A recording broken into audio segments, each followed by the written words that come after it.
Il y en avait la manière de tricher. C'est que quand ils arrivaient comme à 1 ou 2 pages, ils disaient « Je lis au nom de Jésus ». Là, c'est comme s'ils réservaient leur place et tu ne pouvais pas lire.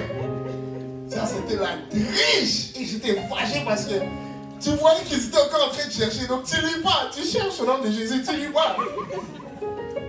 Mais moi, j'étais arrivé comme 1 milliseconde après. Mais comme ils ont déjà dit ça, je ne peux pas lire la reste, tu vois. Je lis au nom de Jésus. 1 Samuel 8. Yes, I'm still salty. Je suis encore fâché. 1 Samuel 8, verset 7. L'Éternel dit à Samuel, écoute la voix du peuple dans tout ce qu'il te dira, car ce n'est pas toi qui le rejettes, c'est moi qui le rejette, afin que je ne règne plus sur eux. On va lire ensemble juste une fois. L'Éternel dit à Samuel, écoute la voix du peuple dans tout ce qu'il te dira. Ah, donc on recommence. Personne n'est là. Verset 7. 3, 2, 1. L'Éternel dit à Samuel, écoute la voix du peuple dans tout ce qu'il te dira, car ce n'est pas toi qui le rejettes, c'est moi qui le rejette, afin que je ne règne plus sur eux. Amen. Prions tous ensemble.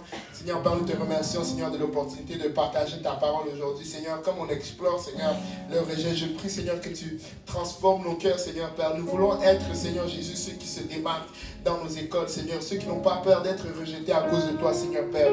Je prie, Seigneur, que tu nous transformes à travers cette étude de ta parole, Seigneur, et que ta parole, Seigneur, qui change des cœurs et des vies, nous change aujourd'hui. Que cette parole, Seigneur, trouve une place fertile où elle va pousser des fruits qui vont mener jusqu'à la vie éternelle, Seigneur, face à ta parole. On ne peut uniquement, Seigneur, que l'accepter ou qu'endurcir nos cœurs, Seigneur. Il n'y a pas de milieu, Seigneur Jésus. Il n'y a pas d'entre-deux, Seigneur Père. Nous voulons, Seigneur, être cette terre fertile où ta parole pousse, Seigneur Père. Oint moi, Seigneur, et oint, Seigneur, tous ceux qui vont écouter, Seigneur, afin que cette parole me rende ministère, Seigneur, que je disparaisse, afin que tu puisses apparaître, Seigneur, et que tout le monde dise au nom de Jésus.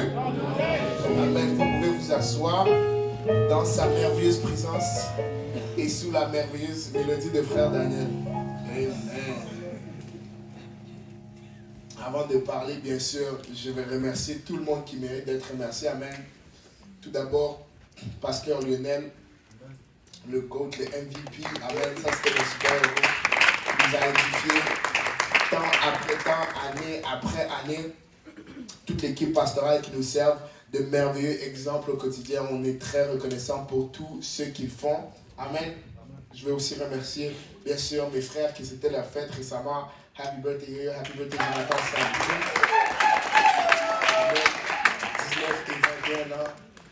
Et qui me dépassent en taille, mais pas en force et pas en intelligence. Amen. Non, je rigole. Jonathan, il m'a cassé là. Bien sûr, Sifa, number 1 MVP, Jériel, le meilleur donneur de cadeaux de l'histoire de l'humanité. Les gars, si vous devez être amis avec quelqu'un, si vous devez être amis avec Jériel. Jériel, on a fait échange de cadeaux entre la famille là. On avait tous envie d'être pichés par Jériel.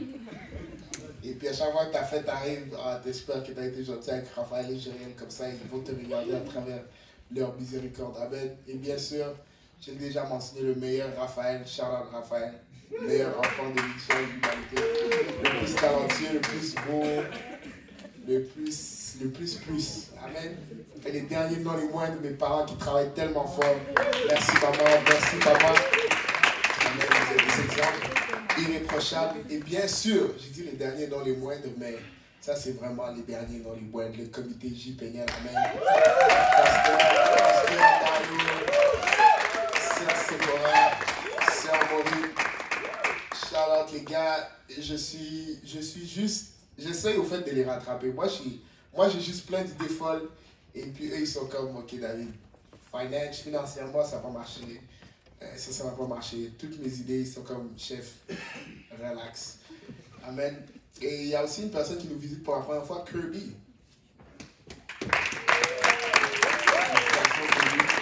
Merci d'être venu, je ne le vois pas. Wherever you are, Kirby. Il est derrière la colonne. Il est littéralement derrière la colonne. C'est pour ça qu'il fait ça au milieu. Oh,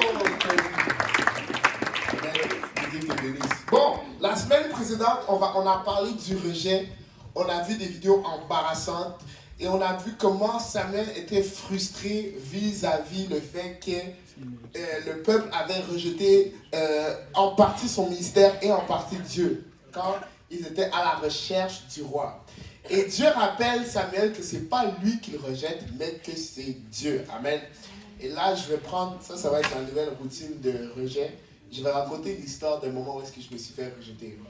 Comme ça, c'est moins gênant pour vous tous. Amen.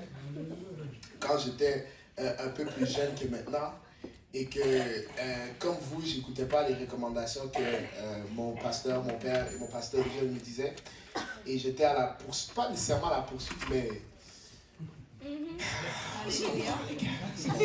Amen. Il y avait cette fille. Oh! Non. Les gars, quand on vous dit de ne pas faire, c'est pas parce qu'on n'a pas fait. Amen. Quand on vous dit de ne pas faire, c'est parce qu'on est déjà tombé, on est blessé. On essaye de récupérer. Je dois éteindre la caméra. On essaye. 2,22. Je suis plus capable. Il faut éteindre. Donc, ça, c'est pour ceux qui sont en maison. Ça ne veut pas être reposé. Aïe, pasteur, regardez. Il faut couper. Donc, honnêtement, je vais garder ces moments pour ceux qui sont en salle. C'est mieux que le live 30 secondes. Ça va être pour... Et tu me fais signe quand le live est mute. Le live est mute? Ok, ça c'était l'histoire, les gars. Quand j'étais pas en train d'écouter, bien sûr. Et puis, je savais que... C'est garçon. Je n'ai pas pleuré. Mais ça, c'est mon histoire de rejet numéro 1. Vous pouvez rallumer le live. Et puis, il y aura histoire numéro 2, 3, 4, 5, 6. Mais ça, il faut revenir semaine après semaine pour avoir le full tea de David. Amen. On va prendre les questions après le service, après la prière. Amen. Un autre, on a vu aussi que le rejet était aussi douloureuse que la mort. On a vu qu'il y avait une étude qui a été révélée que la douleur sociale active les mêmes régions cérébrales que la douleur physique. Ça suggère que le regret est traité comme une menace, le rejet est traité comme une menace sérieuse. De plus, on a trouvé que les gens redoutent parler en public et ça renforce l'idée que l'exclusion sociale peut sembler pire que la mort pour certaines personnes. Donc aujourd'hui, nous allons parler de Saul et de David. Mais je ne pense pas que j'aurai le temps de rentrer dans David, donc on va parler juste de Saul. Si nous continuons, où est-ce que nous sommes arrêtés vendredi passé, le peuple d'Israël cherche un roi. Ils ont rejeté Dieu et ils cherchent un roi et Dieu leur donne ce roi. Amen. Dieu, dans sa grande miséricorde, nous donne ce qu'on veut, des fois même au détriment de nous-mêmes. Donc, on voit dans 1 Samuel 9, 1 à 2, il y avait un homme de Benjamin nommé Kis, fils d'Abiel, fils de Tséor, fils de Bécorat, fils d'Aphiyash, fils de Benjamin. C'était un homme vaillant. Il avait le nom de Saül, jeune et beau, plus beau qu'aucun des enfants d'Israël et les dépassait tous de taille. Des fois, je me demande pourquoi la Bible mentionne certains détails. Mais ça dit que c'était le plus beau et il dépassait tout le monde de taille. Le gars était extrêmement beau. Il faisait peut-être 6 pieds 6, 6 pieds 7. Il dépassait tout le monde. Amen. Et on voit dans 1 Samuel, on voit un chapitre plus tard, là c'est son introduction, on voit comment il a été introduit comme roi. Dans 1 Samuel 10, verset 17 à 24, Samuel convoqua le peuple devant l'Éternel à Mitzpah et il dit aux enfants d'Israël, « Ainsi parle le Dieu d'Israël, j'ai fait monter d'Égypte Israël et je vous ai délivré de la main des Égyptiens et de la main de tous les royaumes qui vous opprimaient. Et aujourd'hui, vous rejetez votre Dieu qui vous a délivré de tous vos maux et de toutes vos souffrances et vous lui dites, établis un roi sur nous. Présentez-vous maintenant devant l'Éternel selon vos tribus, selon vos milliers. » Samuel fit approcher toutes les tribus d'Israël et la tribu de Benjamin fut désignée. Il fit approcher la tribu de Benjamin par famille et la famille de Matri fut désignée. Puis Saül, fils de Kis, fut désigné. On le chercha, mais on ne le trouva point. Donc ils sont passés à un genre d'élimination. Ils ont dit dans la tribu de Benjamin, il y a quelqu'un. Et puis ils sont allés chercher son père. Et puis ils ont dit, il est où ce grand beau gosse qu'on puisse l'élire comme roi? Et puis on consulta de nouveau l'Éternel. Y a-t-il encore un homme qui soit venu ici? L'Éternel dit, voici, il est caché vers les bagages. Saul avait un peu honte. On courut le tirer de là et il se présenta au milieu du peuple et les dépassait tous de la tête. Ça, c'est une statistique, je pense que vous ne réalisez pas. des millions de personnes, Saul, c'était littéralement le plus grand. C'était le plus grand. Saul était élu du peuple. Ils ont dit, si on veut que quelqu'un nous dirige, ça va être ce poteau-là. Ça va être ce beau gosse-là. Et maintenant, on continue quelques chapitres plus tard. Dans 1 Samuel 15, verset 26, Samuel dit à Saul, je ne retournerai point vers toi, car tu as rejeté la parole de l'Éternel, et l'Éternel te rejette, afin que tu ne sois plus roi sur Israël. Wow, wow, wow, wow, wow. On était au chapitre 10. Chapitre 10, il est où le beau gosse? On veut le beau gosse comme roi. Chapitre 15, et l'Éternel te rejette afin que tu ne sois plus roi sur Israël. Qu'est-ce qui s'est passé? Le règne de Saül a duré 5 chapitres. Pas 6, pas 7, 5 chapitres. Pourquoi est-ce que Saül a été rejeté? Qu'est-ce qu'il a pu faire pour que son royaume, 5 chapitres? C'est triste. Moi, je pensais, en relisant, j'avais comme recollection comme si Saül avait comme 10 ou 20 histoires sur lui, que ça allait de A à Z jusqu'à dans sa vie. 5 chapitres. En 5 chapitres, le gars s'est disqualifié. Voici quelques versets qui m'ont marqué dans ces 5 chapitres dans lesquels il passe d'être, que l'Éternel dit c'est lui, à ce qu'il soit rejeté par l'Éternel. Qu'est-ce qui s'est passé? 1 Samuel 14, verset 24. La journée fut fatigante pour les hommes d'Israël. Saül fait jurer le peuple en disant, maudit soit l'homme qui prendra la nourriture avant le soir, avant que je me sois vengé de mes ennemis. Et personne n'avait pris la nourriture. Donc Saül dit, personne mange jusqu'à temps que je me venge. Personne mange jusqu'à temps que je me venge. Ok. 1 Samuel 14, 44, 45. Et Saül dit, que Dieu me traite dans toute ta rigueur. Si tu ne meurs pas, je l'attends. Pour le contexte, Saul a dit que personne mange. Jonathan a mangé. Et Saül dit une instruction que lui-même il a inventée. Que Dieu me traite dans toute sa rigueur. Si tu ne meurs pas, Jonathan. Jonathan, c'est son fils.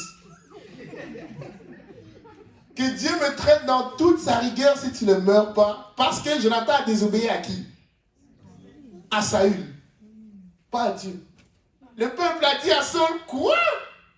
Jonathan mourrait. Lui qui a opéré cette grande délivrance en Israël. Loin de là. L'Éternel est vivant, il ne tombera pas à terre un cheveu de sa tête. Car c'est Dieu qui a agi dans cette journée. Ainsi le peuple sauva Jonathan et il ne mourut pas. Donc il faut que ça soit le peuple qui dit à Saül, c'est comme c'est pas toi le chef. 1 Samuel 13, verset 11. Samuel dit, qu'as-tu fait? Saül répondit, lorsque j'ai vu que le peuple se dispersait loin de moi et que tu n'arrivais pas au terme fixé et que les Philistins étaient assemblés à Mismash, que j'ai offert ce sacrifice. Je parenthèse pour la suite. 1 Samuel 13, verset 14. Et maintenant ton règne ne durera point.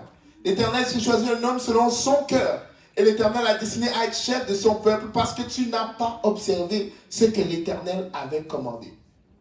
1 Samuel 15, verset 12, il se leva de bon matin pour aller au-devant de Saül, en parlant de Samuel. Et on vient lui dire, Saül est allé à Carmel et voici, il s'est érigé un monument. Puis il s'en est retourné. En passant plus loin, il est descendu à Gilgal. Saül a dit, non, on va se rappeler de moi qu'on veuille ou qu'on ne veuille pas. On va mettre ce monument ici désigné à Saül. 1 Samuel 15, verset 13 à 24. Samuel se rendit auprès de Saül et Saül lui dit, sois béni de l'Éternel, j'ai observé la parole de l'Éternel. Samuel dit, qu'est-ce que donc ce bêlement de brebis qui parvient à mes oreilles et ce mugissement de bœuf que j'entends? Saül répondit, ils ont amené de chez les Amalécites parce que le peuple a épargné les meilleurs brebis, les meilleurs bœufs, afin de les sacrifier à l'Éternel, ton Dieu. Donc l'Éternel, c'est pas ton Dieu aussi, c'est pas notre Dieu. Ton Dieu. Et le reste, nous l'avons dévoué par l'Éternel. Samuel dit à Saul, arrête. Je te déclarerai ce que l'Éternel m'a dit cette nuit. Et Saül lui dit, pas. Samuel dit, lorsque tu étais petit à tes yeux, n'es-tu pas devenu le chef des tribus d'Israël? Donc il n'a pas toujours été comme ça. Lorsque tu étais petit à tes yeux, le plus grand avait un certain début humble. N'es-tu pas devenu le chef des tribus d'Israël? Et l'Éternel ne t'a pas oint pour que tu sois roi sur Israël? L'Éternel t'a fait partir en disant, va et dévoue par interdit ces pécheurs, les Amalécites, et tu leur feras la guerre jusqu'à ce que tu les aies exterminés. Pourquoi n'as-tu pas écouté la voix de l'Éternel? Pourquoi t'es-tu jeté sur le butin? Et pourquoi as-tu fait ce qui est mal aux yeux de l'Éternel? Saül répondit à Samuel, j'ai bien écouté la voix de l'Éternel et j'ai suivi le chemin par lequel l'Éternel m'a envoyé. J'ai amené Agag, le roi d'Amalek, et j'ai dévoué par interdit les Amalécites. Donc Saül, dis-moi, j'ai rien fait. J'ai écouté la voix de l'Éternel. Mais le peuple a pris sur le butin des brebis des bœufs comme prémisse de ceux qui devaient être dévoués, afin de les sacrifier à l'Éternel, ton Dieu, à Gilgal. Et Samuel dit, l'Éternel trouve-t-il du plaisir dans les holocaustes, dans les sacrifices, comme dans l'obéissance à la voix de l'Éternel? Voici, l'obéissance vaut mieux que les sacrifices, et l'observation de sa parole vaut mieux que la graisse des béliers, car la désobéissance est aussi coupable que la divination. Et la résistance, donc il y a la désobéissance, mais lui il était allé au niveau plus loin, la résistance ne l'est pas moins que l'idolâtrie et les téraphins. Puisque tu as rejeté la parole de l'Éternel, il te rejette aussi comme roi. Donc là, on a un peu plus le contexte de cette histoire. Samuel a dit à Saül que l'Éternel nous demande d'exterminer ce peuple, de le dévouer par interdit. Et dévouer par interdit, ça veut dire que tu tues tout ce qui respire, tu laisses rien, aucune trace de ce peuple. Tout doit être décimé. Et Saül, selon son histoire, il a dit, moi, je tuais tout dans mon chemin, mais le peuple, eux, ils ont gardé les prémices. Et ils voulaient les sacrifier à ton Dieu. Je ne sais pas pourquoi. Moi, ça me rappelle le jardin d'Éden. La femme que tu m'as donnée. Beaucoup de pointage de doigts. On observe beaucoup de choses dans Saül qui mènent à sa réjection ultimement dans le chapitre 15. Premièrement, j'ai l'impression que Saül, dès qu'on l'a oint roi, une fois que la dernière goutte d'huile a séché sur sa tête, c'est comme si, là c'est le grand Saül. Il était déjà grand, mais là c'est le grand Saül. Il dit à toute son armée qui se bat, personne ne mange jusqu'à temps que je me venge. Et quand son propre fils, mange parce qu'il est fatigué, il vient de se battre, et que ses yeux sont ouverts, la Bible dit que ses yeux sont éclaircis. Ça veut dire qu'il était fatigué. Je sais qu'on a tous déjà ressenti cela. T'es claqué, t'as plus rien. Tu ouvres le frigo. Tu vois riz Giorgio. Tu vois 3 bols de riz Giorgio. Ça, c'est mon frigo idéal. 3 bols de riz Giorgio remplis à rebord. Et t'es comme, Seigneur, merci. Et tu goûtes et puis ça t'ouvre les yeux. C'est ça qui s'est passé ici. Jonathan voulait se rafraîchir. Et puis il a dit, Jonathan, que Dieu me regarde dans toute sa fureur si tu ne meurs pas. Et ça doit être le peuple qui dit, c'est pas toi. Et bizarrement, quand le peuple dit, il dit, ok, c'est vrai. Et ça, c'est la deuxième chose qu'on remarque. Saul a plus peur du peuple qu'il a peur de Dieu. Saül cherche plus à se faire accepter par ce peuple qu'être acceptable aux yeux de Dieu. Il est clair que l'opinion du peuple comptait beaucoup pour Saül et beaucoup plus que celle de Dieu. On regarde dans 1 Samuel 15, versets 20 à 21. Saül répondit à Samuel, j'ai bien écouté la voix de l'Éternel et j'ai suivi le chemin par lequel m'envoie l'Éternel. J'ai amené Agag, roi d'Amalek, et j'ai dévoué par interdit les Amalécites. Mais le peuple a pris sur le butin des brebis et des bœufs comme prémisse, de ce qui devait être dévoué afin de les sacrifier à l'Éternel, ton Dieu, à Gilgal. Donc, Saül n'était pas capable de confronter le peuple, même s'il savait que ce n'étaient pas les instructions que Dieu lui avait données. On voit dans 1 Samuel 13, verset 11. 1 Samuel 13, verset 11, c'est là où est-ce que Saül, à la place d'attendre que Samuel vienne offrir un sacrifice, regarde qu'est-ce qu'il fait. Samuel dit, qu'as-tu fait? Saul a répondu, lorsque j'ai vu que le peuple se dispersait loin de moi, et que tu n'arrivais pas au terme fixe, et que les Philistins étaient assemblés à Mismach, c'est là que j'ai fait l'erreur.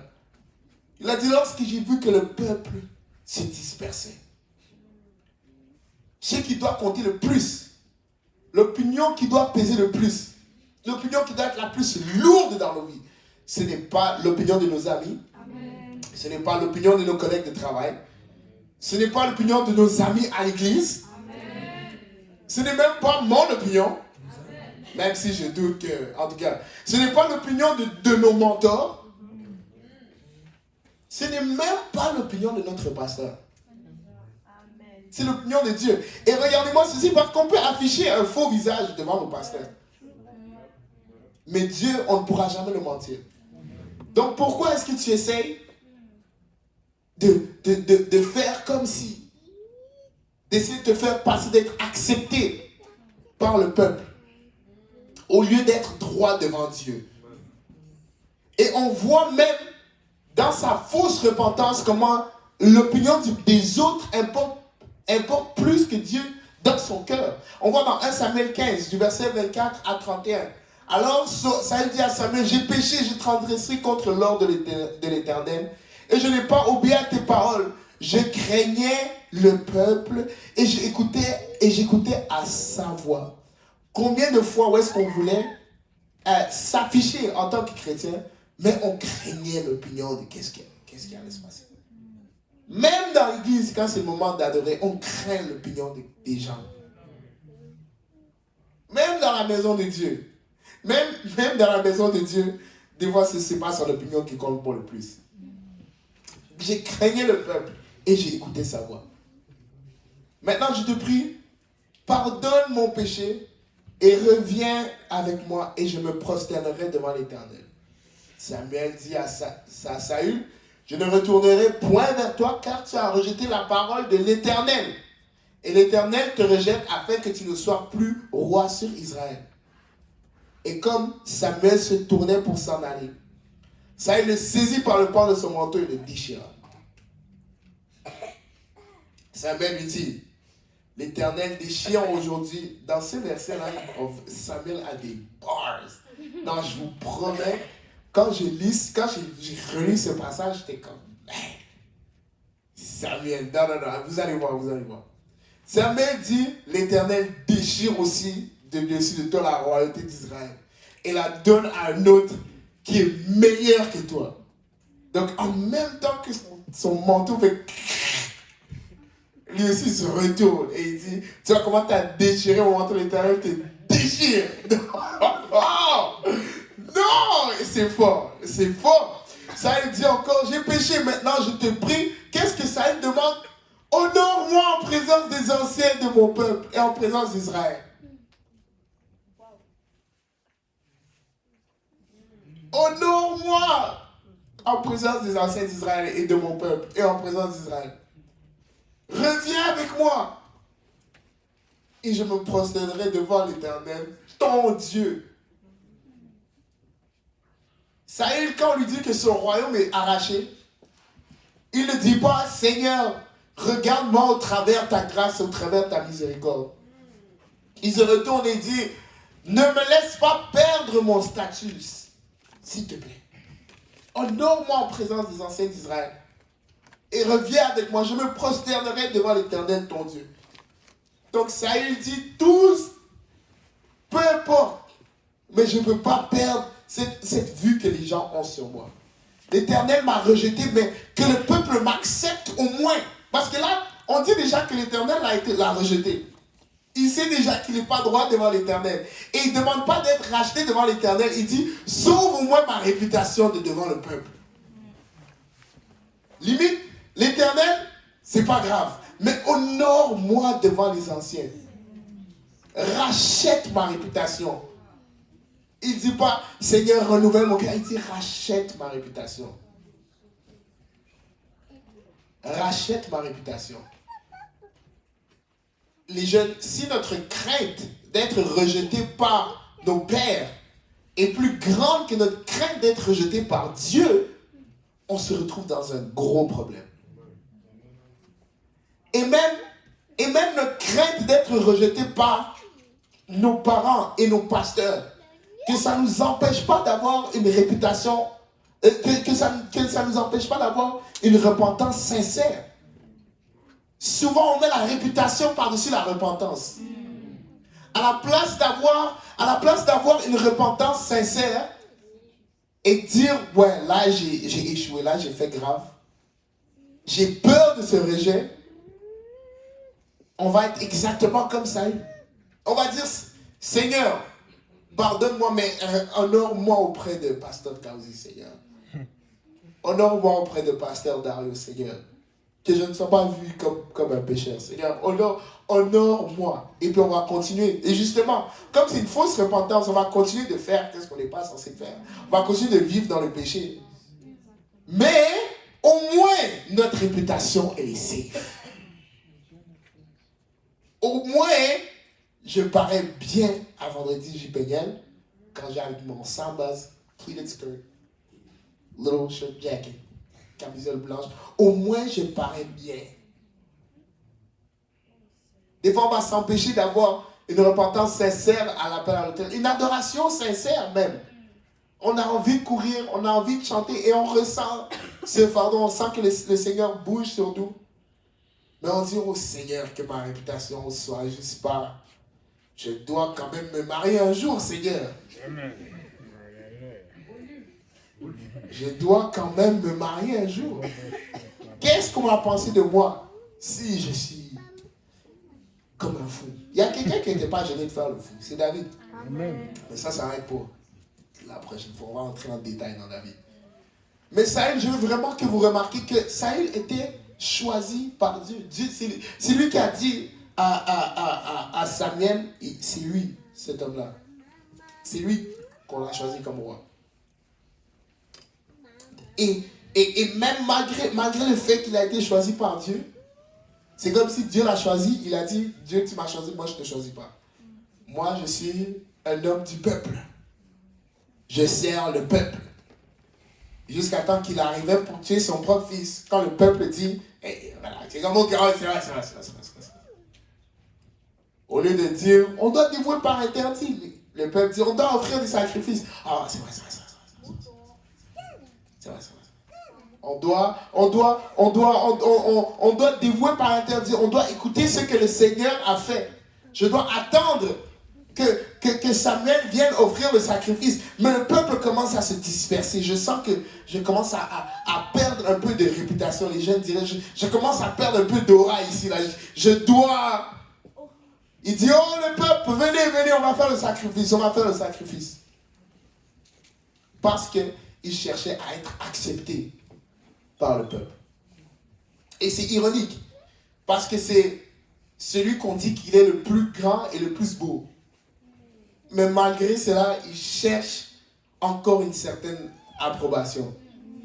Tout le monde l'a déjà choisi, élu comme roi. Il dit, c'est lui qu'on veut. Il est où le beau gosse? C'est lui qu'on cherche. On l'a cherché jusqu'à temps qu'il se cachait.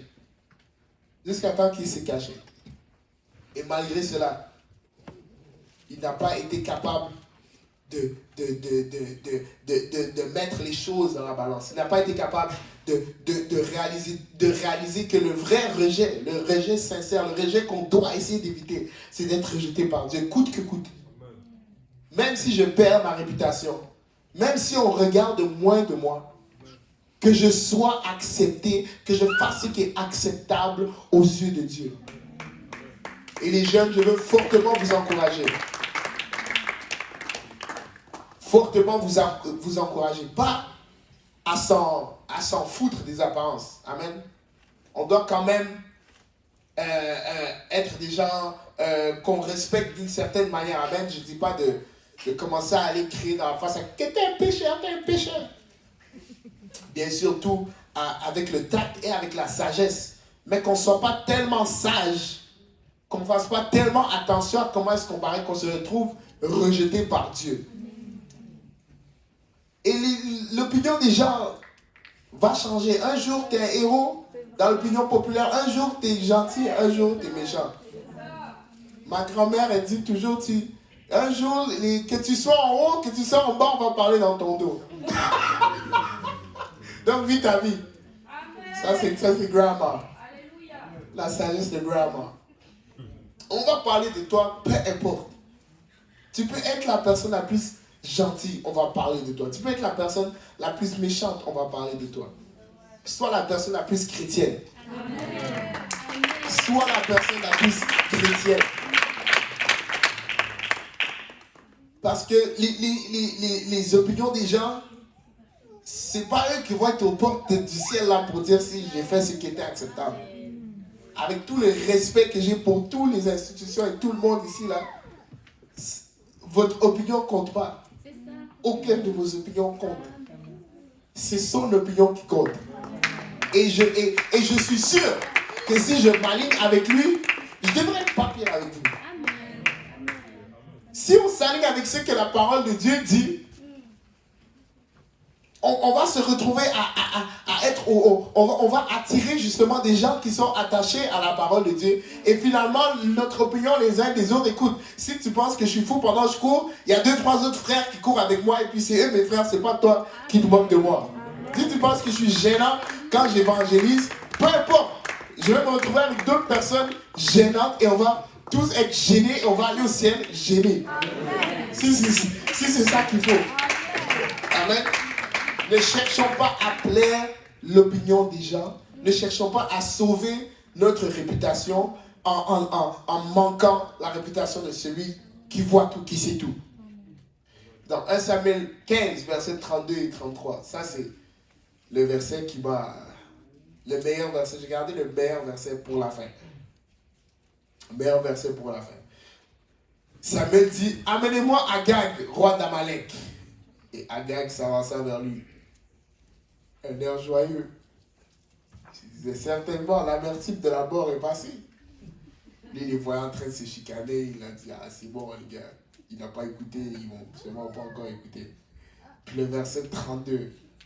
Un des coldest Bible verses of all time. Un des versets bibliques que je suis comme, dans Samuel est trop cool. Il dit, de même que ton épée a privé les femmes de leurs enfants, ainsi ta mère entre les femmes sera privée d'un fils. Et Samuel mit Agag en pièces devant l'Éternel à Gilgal. Non, ça c'est, je suis sûr que les jeunes hébreux là pour eux, ça c'était leur WWE là. Ça c'est leur phrase de John Cena qui dit un truc. Il a dit, de même que ton épée a privé des femmes de leurs enfants. Les Amalécites étaient un peuple qui ont persécuté Israël. Il a dit, ainsi ta mère entre les femmes sera privée d'un fils. La Bible est trop cool. La Bible est trop cool. Mais c'est tout ce que j'avais à vous dire aujourd'hui. Les jeunes, je sais que c'est pas évident. Parce que moi aussi, j'étais dans ce même bateau avec vous. Et j'ai failli. J'ai échoué dans cet aspect. Et c'est un des plus gros regrets que j'ai dans ma vie en entier. C'est que je n'ai pas pu avoir cet impact-là dans mon école secondaire, dans mon cégep. Chaque jour, je regrette. Chaque jour, je regrette. J'ai dit, si j'avais été un meilleur chrétien, si je n'avais pas essayé d'être accepté par les gens. Et puis, le piège aussi, c'est que être accepté, c'est pas nécessairement... Déjà, c'est pas nécessairement mauvais. En plus, c'est pas nécessairement qu'on n'est pas en train d'être des chrétiens. Amen. On vient avec nos jupes, on vient avec nos pantalons qui sont à la hanche, pas baissés. Et on est des chrétiens, mais on n'est juste pas des chrétiens. C'est ça l'affaire. FBI du ciel, agent secret, personne ne sait que tu es chrétien. En fait, même tu peux être chrétien, mais tu sais que tu es en train de faire le moins possible pour pas paraître bizarre. Tu fais le minimum. Qu'est-ce qui est acceptable? Justement, voilà. Tu fais ce qui est acceptable selon leurs yeux. Tu vas être un chrétien, mais dès qu'il commence à parler d'un sujet un peu trop... Quand ça commence à parler des trans, tu dis juste, non. Les gars. On a des devoirs à faire, les gars. Oh, tu fais quoi la fin de semaine? Ah, je travaille samedi. Même si tu vas à l'église dimanche, tu travailles samedi, 9 à 5. temps doit soit lire la Bible, soit prier. On se met en dessous de la cage d'escalier. On regarde 2 fois que personne nous voit. On ouvre la Bible, on lit 3 versets. C'est le temps de prier pour la nourriture. On fait ce qui est acceptable selon les yeux des gens.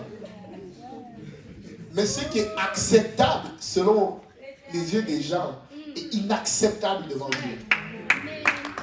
Et c'est ça qu'on doit comprendre. C'est acceptable entre nous, mais devant Dieu, c'est inacceptable. C'est inadmissible d'être un chrétien qui ne propage pas l'évangile. C'est inadmissible. Tu n'es pas un chrétien si tu ne prêches pas l'évangile. Tu n'es pas un chrétien si tu n'évangélises pas un minimum. Et je ne suis pas ici pour vous culpabiliser, pour vous pointer du doigt, parce que j'ai échoué dans cet aspect dans ma vie.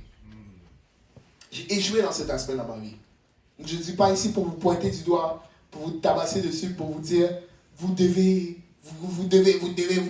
aller en enfer. Mais que je sois au moins un encouragement. Je vais vous pousser à faire ce que je n'ai pas été capable de faire. Je vais vous pousser à aller plus loin, à aller plus haut. Amen. Parce que vous êtes capable. Vous êtes capable de faire une différence dans vos campus. Vous êtes capable de faire une différence, même dans vos écoles secondaires. Vous êtes capable de faire une différence. Amen. Le Seigneur va vous accompagner. Et je sais que dès que le moment où est-ce que vous allez commencer, le Seigneur va ouvrir des portes. Surtout ceux qui se retiennent. Le Seigneur sait avec quoi on lutte. Il sait qu'est-ce qu'on peut endurer, il sait qu'est-ce qu'on peut endurer, qu'on ne peut pas endurer. Je vous promets, le Seigneur ne va pas vous embarrasser d'une manière humiliante. Et si c'est ça, c'est probablement parce qu'il en avait besoin. Peut-être qu'on a besoin que le Seigneur nous embarrasse pour qu'on soit juste, Seigneur, que ta volonté soit faite seulement. Gloire à Dieu dans ce rejet catastrophique. Des fois, on en a besoin, mais je suis sûr que le Seigneur va ouvrir des portes. Surtout dans les écoles secondaires, les jeunes. Surtout dans les écoles secondaires. Je sais que c'est rendu un peu plus difficile de naviguer. Je sais qu'on vous donne l'impression que vous êtes vraiment obligé de systématiquement croire et agir comment tout le monde agit. Je sais que le cégep, on voit qu'il y a une certaine liberté. Justement, la plupart d'entre nous, on ne s'est pas débloqué jusqu'à temps qu'on arrive au cégep parce qu'on sentait que le secondaire était serré. Mais je sais que le Seigneur peut ouvrir des portes dans les écoles secondaires. Même que des professeurs se font baptiser. Même que des professeurs se font baptiser. L'évangile est puissant et il sauve. Mais il faut juste refuser d'être acceptable selon le monde. Parce qu'être acceptable selon le monde, c'est être inacceptable devant Dieu. Amen. C'est tout ce que j'avais à dire pour aujourd'hui. On va se lever. On va prier ensemble. Que le Seigneur nous donne la force d'être inacceptable. Que le Seigneur nous donne le courage d'être inacceptable. Ça ne va pas être facile, les jeunes. Ça ne va pas être facile. Je le sais plus que vous tous. Mais que vous ne viviez pas le même regret. Soyez inacceptables selon le monde. Soyez rejetés du monde. Ils ont rejeté Jésus lui-même qui est venu sur cette terre. Et ça, on va en parler dans la dernière partie. Dieu lui-même était venu dans sa patrie. Il accomplit une centaine de prophéties, brise tous les records, guérit les malades. On a dit, c'est pas lui. On attend un autre. S'ils ont rejeté Jésus, vous êtes qui pour éviter le rejet? S'ils ont rejeté Jésus, écoute, moi je peux prendre. Ils n'ont pas juste rejeté, ils l'ont tué. S'ils ont tué Jésus, écoute, mon orgueil peut se faire crucifier aussi. Hein. Mon estime de soi, mon ego, comment on me perçoit, ça peut être crucifié aussi. S'ils ont littéralement tué Jésus, moi je suis personne pour me faire un nom pour moi-même. Justement, le peuple d'Israël pensait que Jésus allait revenir comme un roi, d'être dans le palais, avoir une certaine victoire politique. Jésus est venu comme charpentier. Même pas un électricien, un charpentier. Amen. Donc s'ils l'ont rejeté, nous aussi on va être rejetés. Et que l'opinion des gens ne soit pas plus forte que l'opinion de Dieu dans notre vie. Amen. Que l'opinion même de nos pasteurs ne soit pas plus forte que l'opinion de Dieu. En cette recherche, cette approbation par les hommes, qu'on ne néglige pas l'approbation divine. Amen. Donc si vous voulez vous avancer, on va s'avancer, on va prier. Et on va dire, Seigneur, je soumets ma volonté, Seigneur. Je soumets mon orgueil, mon estime de soi. Je remets ça entre tes mains, Seigneur Jésus. Parce que je sais que si je vais être acceptable devant quelqu'un, ça va être devant toi, Seigneur. Je ne veux pas être acceptable devant personne d'autre, Seigneur, que tout le monde me rejette, Seigneur. Mais si toi, tu m'acceptes, c'est la seule chose dont j'ai besoin, Seigneur. Que tout le monde me rejette. Que même mes amis à l'église me trouvent un peu gênant. Mais si ça va t'honorer, si ça va te glorifier, si ça va t'élever, Seigneur, qu'il en soit fait ici, Seigneur Jésus. Que je ne sois pas trop cool pour être sanctifié, pour être différent. Que je ne manque pas cette opportunité. Alléluia. Prions tous ensemble. Jésus, tu vois mes défauts, Seigneur. Tu vois mes échecs, Seigneur Jésus. Seigneur, tu connais l'état de mon cœur, Seigneur Père. Seigneur, tu connais chaque fois où est-ce que j'ai compromis, Seigneur. Où est-ce que j'ai compromis d'être accepté par toi, Seigneur, pour passer en discret, Seigneur, pour passer pour ce qu'on dit qui est normal, Seigneur, mais qui n'est pas normal, Seigneur Jésus. Il n'est pas normal, Seigneur, que je puisse passer, Seigneur, des jours dans mon cégep, Seigneur, dans mon université, dans mon école secondaire, Seigneur, sans, Seigneur, proclamer, Seigneur, la vérité de l'évangile, la vérité salvatrice, Seigneur Jésus. Seigneur, si je vais être inacceptable par tout le monde, Seigneur, mais que je sois accepté par toi, Seigneur Jésus, même si on me rejette, qu'on m'enlève de la chorale, Seigneur Jésus, qu'on m'enlève, Seigneur, de la projection, qu'on arrache, Seigneur, ce micro, Seigneur, de ma bouche, qu'on m'enlève le clavier, Seigneur Père, parce que je veux être acceptable devant toi, Seigneur Jésus. Oh Seigneur, je ne veux pas, Seigneur, être acceptable selon le monde. Je ne veux pas avoir un ministère acceptable, Seigneur Jésus. Je veux être acceptable selon toi, Seigneur Père. Je ne veux pas être acceptable devant, Seigneur, mes amis, Seigneur, de ce monde, Seigneur, mes amis même dans l'église, Seigneur. Que tout le monde me trouve bizarre, mais si je sais que je suis accepté par toi, Seigneur Père, c'est tout ce qui va importer, Seigneur Jésus. Je vais avoir un réel impact, Seigneur Père, dans la vie de mes amis, Seigneur, dans la vie de mes enseignants, dans la vie de ma famille, Seigneur Père. Et je sais que je n'aurai pas cet impact si j'essaie d'être accepté, Seigneur, par eux. Si j'essaie, Seigneur, d'être accepté par ce monde, Seigneur Père. Oh Seigneur Jésus, je vais être terminé par être rejeté par toi, Seigneur. Change mon cœur, Seigneur, change mes pensées, Seigneur. Transforme-moi parce que je veux être acceptable envers toi, Jésus. Je veux être acceptable envers toi, Seigneur Père. Oh Seigneur, que tout le monde me rejette, Seigneur. Si c'est pour être acceptable devant toi, Seigneur, qu'il en soit fait ainsi, Seigneur Jésus. Seigneur, toi, par-dessus tout, Seigneur Jésus, par-dessus tout, je vais être acceptable envers toi, Jésus. Seigneur, que ma vie soit un exemple, Seigneur, de quelqu'un qui a négligé l'opinion de ce monde, de quelqu'un qui a négligé l'opinion, Seigneur, populaire, de quelqu'un qui a négligé l'opinion courante, Seigneur, mais qui voulait seulement être accepté par toi, Seigneur Père. Qu'il puisse, Seigneur, qu'on puisse dire de ma vie que j'étais acceptable selon toi, même si j'ai à l'encontre de tous les vagues, tous les vents, tous les mouvements de cette société, Seigneur, mais que je sois acceptable par toi, Jésus. Oh Seigneur, je veux être rejeté, Seigneur, même si c'est de ma propre famille, Seigneur. Mais si je suis acceptable devant tes yeux, Seigneur, c'est cela que je veux, Jésus. C'est cela que je veux, Seigneur. Je veux être accepté par toi, Seigneur. Je veux être vu juste et fidèle selon, Seigneur, tes standards, Seigneur Père. Oh Seigneur, tu sais, je ne vais pas y arriver.